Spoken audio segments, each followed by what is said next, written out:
Howdy, folks, and welcome to your storm chasing forecast show for Saturday, August 1st. We are officially turning the page on July.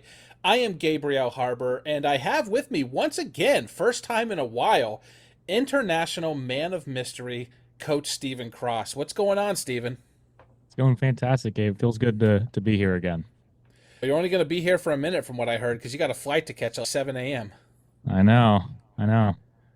Yeah, you've been flying Mm, around the country, chasing storms, going on vacations, living the life, as they call it, man. I'm stuck here in this office 24 I, 7. I know. I might be in Canada on Sunday. Looks like there could be some stuff up there. So that'd be two countries in a couple of days. I think if Crazy. you do visit a different country, it technically always has to be two countries in one day. I think that's the way that works.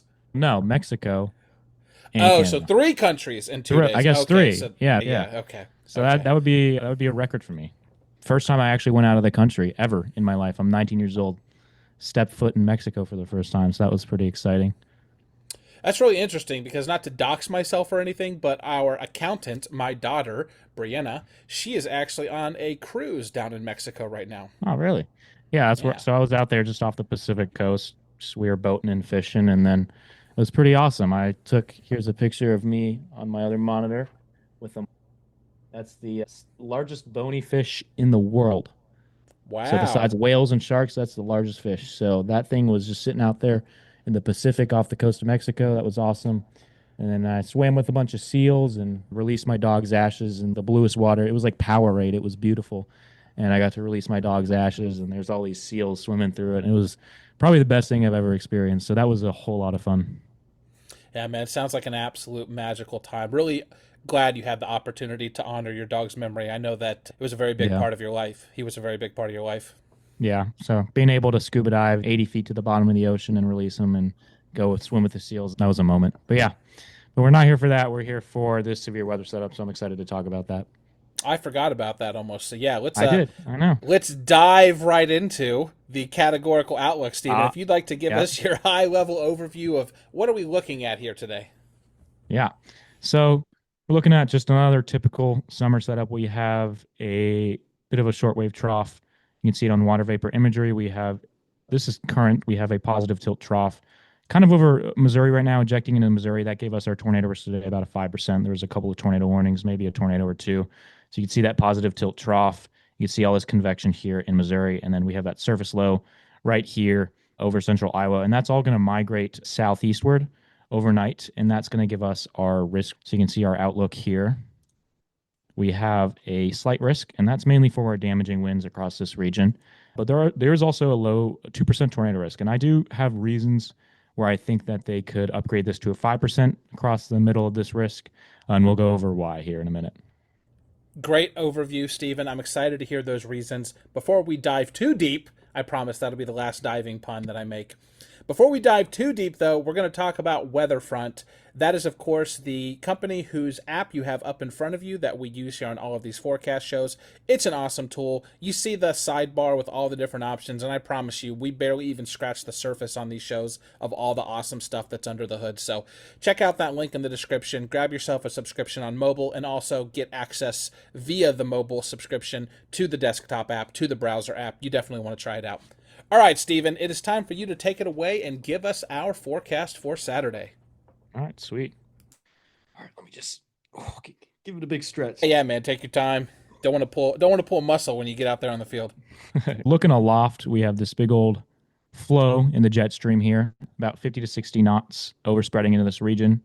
Go down a little bit to 500 millibars. We have this nice shortwave trough moving in. You can see earlier today, as I showed you on the water vapor imagery, it was this rather positively tilted trough, pretty seasonally strong, at least for this time of the year. This is going to pivot southeastward and it's going to weaken a little bit. And that is a bit of a concern. You never want to see a weakening trough on your severe weather days. So that is a concern for, I don't know how robust this response is going to be, but regardless, we are going to have a trough interacting with a very moist air mass. So that should kick off a bit of a severe weather event across the Ohio Valley. But you can see it takes on a bit more of a neutral tilt as it ejects into the region. Move down at 700 millibars. We have a nice, very nice 700 millibar cyclone. And look at 850 millibars, nice low-level cyclone, about a 30 knot low level jet here across the area of interest. So that should, I'll show you some forecast soundings in a little bit. That should lead to some nice hump totos across the region, which will support a bit of a tornado risk. Okay, you said humped hodos. I've never heard that one before. I'm a big Never. fan. I approve of it. I actually tried to get Cameron to start referring them as voluptuous, but he was not having any of it. So I don't know how you feel about that, but I would really like to go with voluptuous. All right, we'll go with voluptuous. Yeah. Yeah. We can do that. Humped, voluptuous, or whatever. Humptuous. Vahumptulous. Vahumptulous. You know what? Vahumptulous is what we'll call it. So yeah, we'll have some humptulous hodos. But you can see here the effects of that trough. It's the summer. We have a lot of moisture. You can see all of this freaking moisture here, all of this energy, this very tropical air mass. And as that shortwave trough moves through the region, you're going to get convection really no matter what. All of this junk is going to be moving through overnight through the region, and this is going to be the main concern: is these low-level lapse rates. All this cloud cover, all these rain showers and storms in the early and midday is going to taint those low-level lapse rates, because the more heating you get, the steeper your low-level lapse rates are. So that is the main concern: is how much heating are we going to get? So you can see all of that convection moving through overnight, but it looks like we may get a break in between rounds, and you'll see why here. So if we look at HRRR cloud cover, so you can see our area of interest note here in southeast Illinois, southern Indiana, and northern Kentucky. You can see we clear out a little bit there at around 18 to 20 Z. So we have a little bit of a mid-level dry slot in that region, and we'll go ahead and take a bit of a sounding here. So take one near Louisville. And so we should have a nice little mid-level dry slot, and so that should cut down on the cloud cover a little bit. So we could see some adequate sunshine in this area, adequate destabilization. We'll take a look at the wrap cloud cover as well. So you can see it'll clear up a little bit. Wrap has lower grid spacing. I was looking at the HRRR, and it had a little bit of a better sign just because of that more accurate grid spacing. So you can see here that cloud cover is going to burn off a little bit in this region. So this is the region I'm going to be looking at for perhaps maximum heating, maximum instability. Kind of this circle right here. It looks like where that dry slot is going to set up, and we're going to get those breaks in cloud cover. Regardless, wherever there's cloud cover or not, we're going to have adequate instability because we have such a moist air mass. It is the summer. You can see these dew points are in the 70s here, 75. This is, I know, who did the last show? Was it Hunter? He was talking about it. Like when the HRRR is showing 75-degree dew points and the HRRR is known for overmixing, like that's a very moist air mass. So we should have no problem with these crazy high dew points getting adequate instability, regardless or not, whether or not we have cloud cover and showers. So you can see nice instability here. I'd say about 1,500 to 2,000 joules per kilogram, perhaps locally higher where the sun can peak. But either way, we are going to have adequate destabilization out here just with how much moisture we have. If we do a wrap surface analysis around 3 to 4 p.m., you can see we should have this surface low. This is the one that was over here in central Iowa. And it's going to migrate southeastward into the Ohio Valley here. So this is around 3 to 4 p.m. It's going to be situated on the Illinois-Indiana border. This warm front is a little hard to pick out. You can kind of see the shift in winds right here. It's rather diffuse, so it's kind of hard. It's a bit subjective here on where it might be. But the warm front is going to set up somewhere across southern Indiana and southern Ohio, and it's going to be relatively stationary. And behind that low, we're going to have a trailing cold front here. You can see it best in the dew point map. You can see the 70 dew points being wiped out by this cold front. So we'll draw that in right there. Whoa, sorry. Giving it some vorticity again. So yeah. Sorry, man. It makes me laugh every time. Catches me off guard every time I do that. I'm like, oop. But yeah, you can see surface low is going to be somewhere across the Illinois-Indiana border. Is going to migrate into Indiana. That warm front is going to be relatively stationary, and that cold front is going to be trailing and rather progressive. It's going to be moving into this region, but we should have plenty of real estate.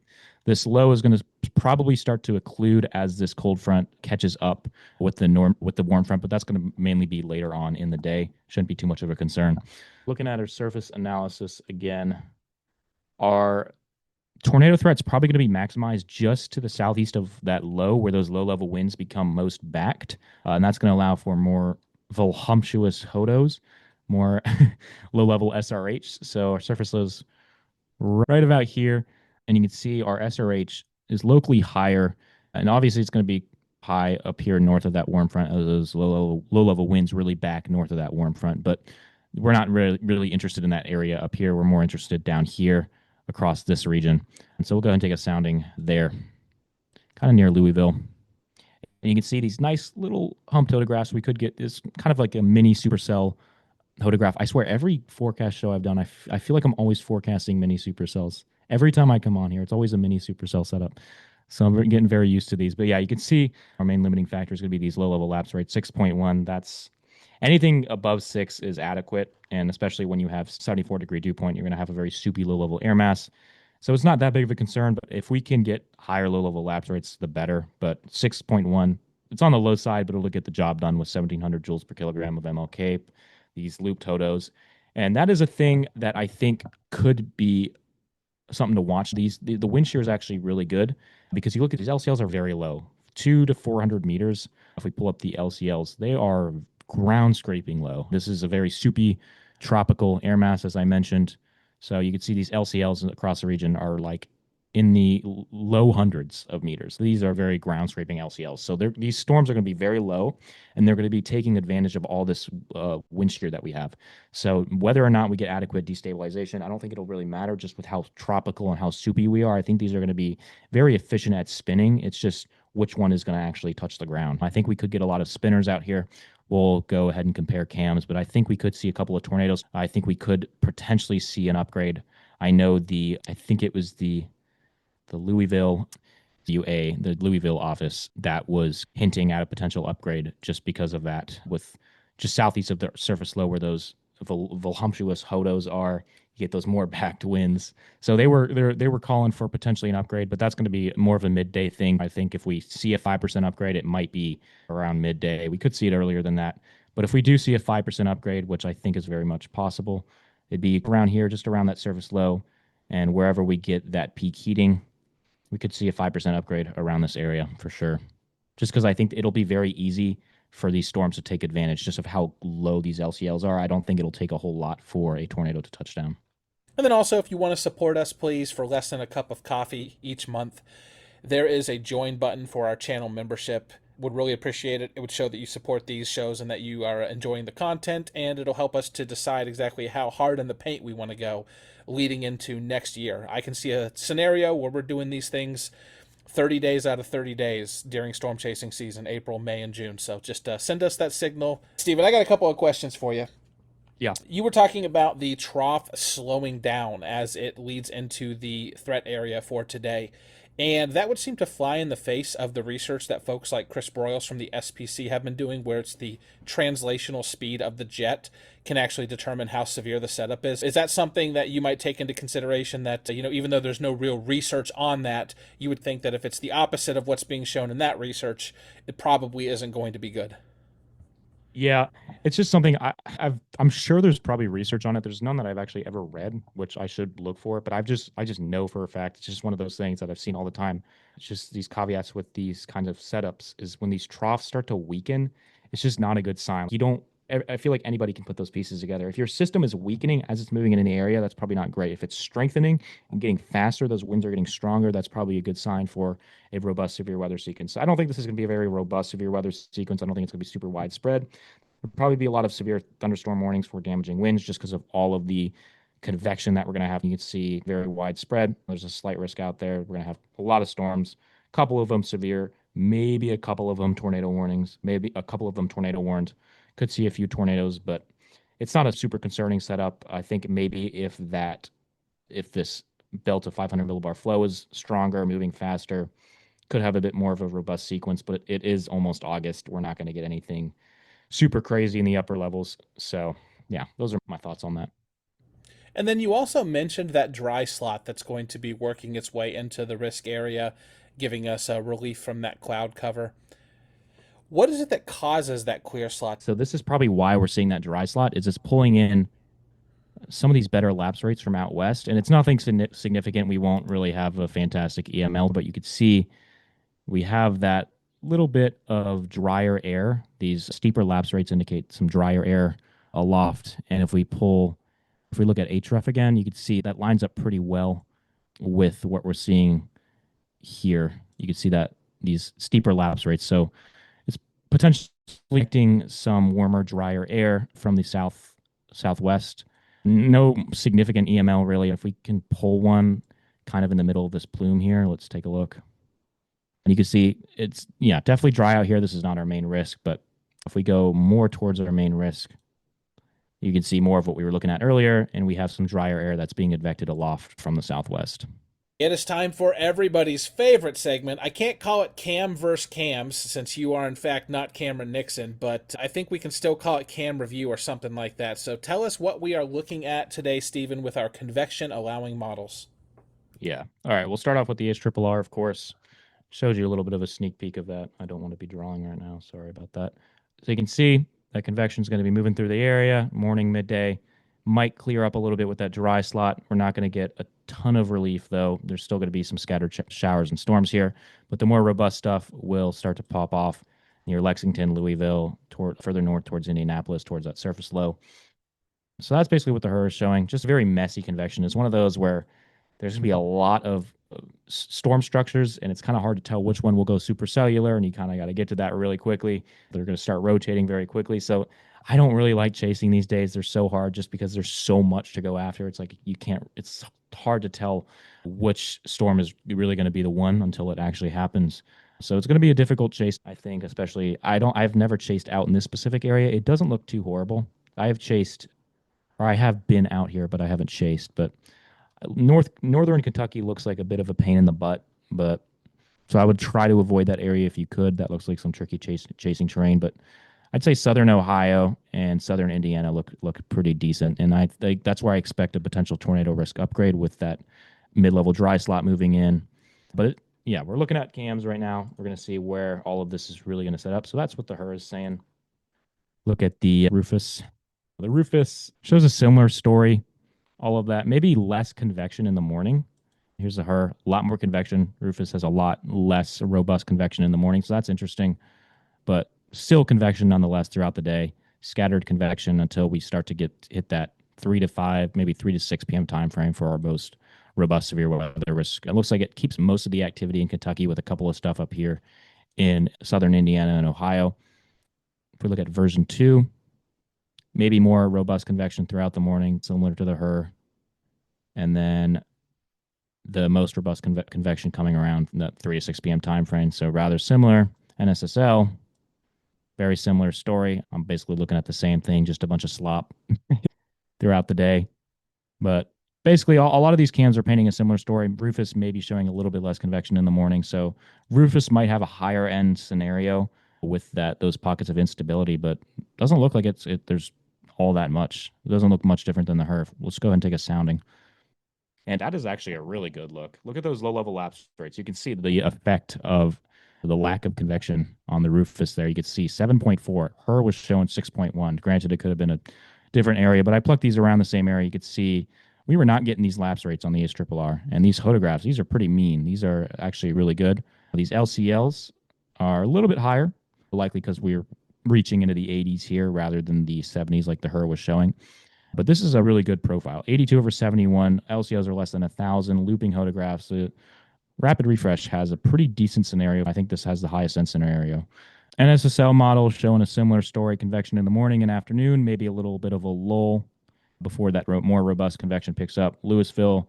Sorry, I live in an area, or I live near an area called Louisville. Let me redo that. I don't want to get shamed for calling it Louisville. Okay. Let's redo that. If you really want to be biblically accurate with your pronunciation, it's a Louisville. I'm just going to call it Louisville. Louisville, that's fine. Is that what people commonly call it? Louisville? Yeah, once you start getting down into that area of the country, everyone kind of starts to get a southern twang in their voice, and so yeah, I was heading on down to Louisville. Louisville. Okay. All right, let's start over. I'm sorry, I just insulted probably 27% of the people that watch these shows. I apologize. My bad. Don't come at me. It wasn't Steven's fault. All right, if we look at the NSSL models, Louisville. No, we're doing this again. Hold on. Refresh. Should we just rapidly refresh or high resolution rapidly refresh? Oh, that's a good question. That's probably the best question that we've ever. It's a fantastic question. Look, you're a wonderful reporter. That's a great question. The best question we've heard all night, really. Well, look at the NAM 3K. This is actually my least favorite model. I absolutely hate this model. perhaps even more than the Rufus. I just don't like it. It just doesn't, just from my experience of the way this model handles things where I live, I hate it. But we'll just take a look at it. So it's very robust with that early morning convection. Looks like it has a bit of a broken line of storms moving through the area. A little bit of a break there with that mid-level dry slot moving in behind. And then an uptick in convective coverage. You can see a couple of supercells here. But yeah, all the cams are showing a similar story, with maybe the Rufus showing a bit more of a high-end scenario, less convection earlier on in the day. So expect something in between. Look at the HRRR again. Scattered convection moving through overnight as that shortwave moves through. A little bit of a lull in activity, but still a bunch of showers and storms present in the area. And then an uptick around the, call it 2 to 6 p.m., maybe 3 to 6 p.m. time frame. That's our main severe weather, wind, damaging wind and tornado risk.